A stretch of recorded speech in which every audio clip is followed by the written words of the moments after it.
మనలో నుంచి వేరే వాళ్ళ మీద అపనింద వేసే స్వభావం మనలో ఉండకూడదంటే తృప్తి కలిగి జీవించడం ప్రారంభించి, తృప్తి కలిగి, దేన్ని బట్టి తృప్తి పొందాలంటే, దేన్ని బట్టి బలపడాలంటే మన దేవుని బట్టి తృప్తి పడాలి, మన దేవుణ్ణి బట్టి బలపడాలి. లేకపోతే ఏమవుద్దంటే బలపడ్డానికి ఎవరో ఒక పనికి మాలిన సాక్ష్యాలను తెచ్చుకుంటూ ఉంటాం. మీకు విషయం చెప్పిన, ఎవరైనా సరే నీ మంచి కోరేవారు ఎప్పుడు కూడా వెరీ గుడ్ అనరు. నీ మంచి కోరేవారు ఎప్పుడు కూడా వెరీ గుడ్ అనరు. నీ మంచి కోరేవారు కరెక్షన్ చెప్తారు.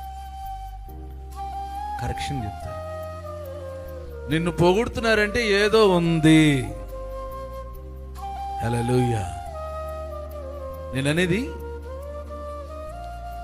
పెద్దల గురించి, మనకంటే ఎదిగిన వారు ఎవరైనా పొగిడారనుకో, ఉప్పొంగిపోవద్దు.